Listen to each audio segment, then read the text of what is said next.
there guys, gals, and non-binary pals, GM Potter here. Welcome to my channel where I discuss books and bookish things. I upload Thursdays and alternating Tuesdays. If you like what you see, please consider subscribing. So today we are going to be going over Pride and Premeditation by Tirzah Price. Yeah, let's get into it.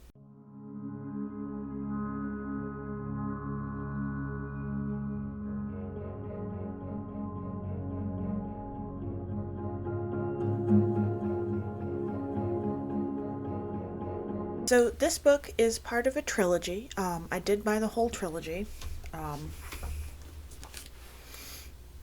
So we've got Pride and Premeditation, Sense and Second Degree Murder, and Manslaughter Park. If you've been around, you know I absolutely adore Mansfield Park. I was very excited. However, these books did not live up to my expectations. So I'll only be reviewing the first one, because the second one was a didn't finish, and the third one was a did not start. This book, the first book, came out in 2021, and it's Pride and Prejudice reimagined as a whodunit feminist murder mystery kind of book, which sounds interesting. I don't usually do mysteries. I don't usually do murder mysteries, because if they're well written, I can usually figure out the spoilers, figure out who done it before I get to the end of the book, and then I'm just kind of bored. And this one definitely suffered from that. Problem number one I had with this book was the vagueness of the characters. They were not fleshed out at all. It was like it almost felt like the author read a manual on how to write archetypes and just pulled from there, instead of actually making the characters their own and deciding to have characters that are fleshed out and feel like real people. They just felt like outlines. And I don't mean that they weren't fleshed out in how they looked. They weren't. But they also weren't fleshed out in like their thoughts and their actions and their motivations, especially. Like what drives them, what makes them a person, what makes them interesting. wasn't included in the story. It was like the author didn't feel it was necessary. It's like, oh, you like Jane Austen? I'm just gonna throw some Jane Austen character names and you're gonna love it. And I'm like, biggest problem I had was with Elizabeth Bennet, Lizzie. She is almost an anti-feminist's thought of what a strong female character is. You know, have you ever watched a show or seen a movie or like read a book where it's like someone's like, I have a strong female character, look how strong they are, they're very stubborn. And it's like, but that's not what makes a strong female character. That's not what makes them interesting. Like, the character is so naive and so dumb and self-absorbed. She felt more like Emma than she did Elizabeth, which is a huge problem, because part of the story of Emma is actually not part of the story, the whole story of Emma is that she grows and she learns and she becomes a good person. And it was like the author didn't know who Elizabeth Bennet was. And a lot of literary scholars are saying that Jane Austen wasn't so much a romance novelist as she was a satirist, and that maybe these books were intended to be satire of the genre, and that makes a lot of sense. There's a lot to support it, and the way her characters are strong and capable, especially Elizabeth Bennet, and it's just, it robbed this truly iconic character of everything that makes her iconic and worth knowing. And it just made me mad. To piggyback off of that, point number two of things I had a problem with, this book has no charm. It has no endearing qualities. There's none of the, there's none of the heartfelt and, the joy is missing from the book. I felt like the author didn't enjoy writing this. And no joy in the author, no joy in the reader. Like Jane Austen, if you can get over the slightly archaic wordplay, is a joy to read because it's full of funny little quirks and little tidbits for you to find, little Easter eggs here and there. And it's just a joy to read. And this book had no joy. There was no joy in this book, and it was very upsetting. Um, Number 3, this isn't a big one, but it is, if that makes sense. It was anachronistic in a way that felt like it cheated the story. Like, I have no problem with anachronistic historical novels, like, because nothing's ever going to be historically accurate. If you're not in the time period, you're missing the context. No matter how well you research it, you're going to get something wrong, because you're just going to. It's just gonna happen, inadvertently or on purpose, whatever. So anachronisms, I try to be very gracious of anachronisms, but this one, like, the author does include a note at the end about historical accuracy. Okay, fine. But it was distracting from the plot. And, like, Elizabeth Bennet in the story doesn't want to get married. Okay, fine, whatever. She wants to be a lawyer. She wants to be a solicitor because her father's a lawyer and he has his own firm and they all live in London. And it's just, it wasn't true to the source material. And it just, yes, women have deep lives in their own minds and like thoughts and ideas and aspirations regardless of time period, but it just felt off. Like, the whole thing just kind of felt off.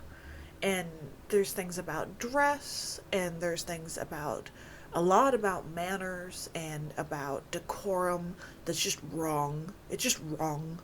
And it was distracting. Like, it didn't feel like it was supposed to be fun and anachronistic the way the Society of Lady Scoundrels is. I have that book right over there. Like, it wasn't fun and anachronistic. It was just distractingly anachronistic. Number 4, this one might be a me problem, but like I said, I figured it out. And as soon as the characters were introduced, I'm like, oh, they're the bad guy. Oh, this one, and like, the more I read, the more I figured it out several chapters ahead of where I was supposed to. And it's just predictable because it's written to a formula. And it's very frustrating. And number 5, and I feel the most egregious, is there's no romance. There's no romance in this story. So Elizabeth and Darcy have no chemistry. They have no nothing. Like, there's a scene where they're like locked in a closet together, and it would be, normally it would be like a cute, like, turn into like a flirtatious thing or whatever. No, just no. She had the perfect opportunity to do a fun, romancy trope, and she just decided not to. Okay, fine. But you're using as your source material one of the greatest romance novels ever written, and you stripped all the romance and the charm and the character. Like, it just, what's left? What's left? Why read this? Should you read this? I would say no. I give it 2 stars. It's hard to give it 1 star because in the beginning I was reading it and the world building was fascinating. The first 3 chapters I devoured. And then after that it's just like, oh, okay, cool, awesome. Yep. Yeah, this might as well happen. Cool, awesome, great. And I was talking to someone about it while I was reading it. I'm like, I don't want to read this. Like, I brought it with me on a dog sit, and I brought the first book and the second book, and that's all I had to read with me. And I was so upset. And I'm like, I don't want to do this.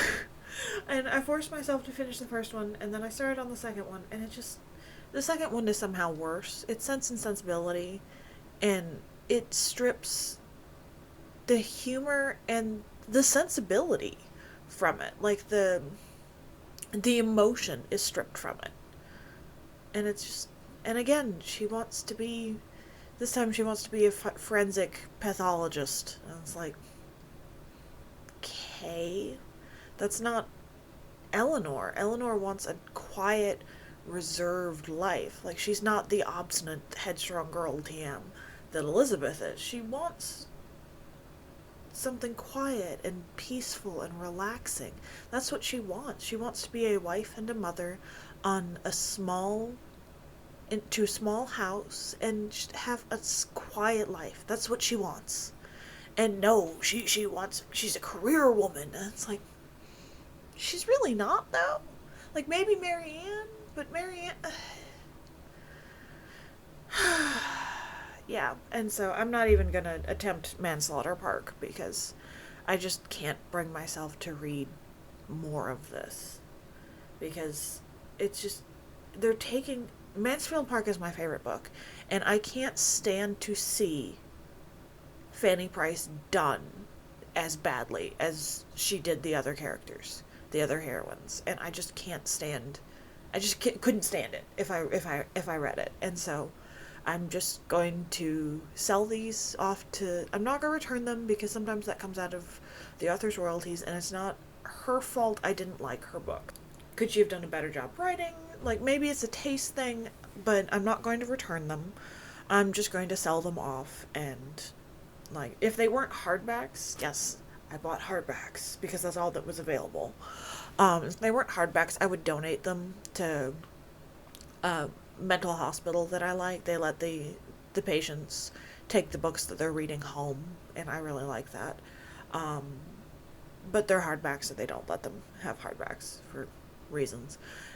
So I'll just put them in the half price bin and sell them off and inflict them on someone else. Maybe someone else out there will like them. I'm hoping. Because, move my notes.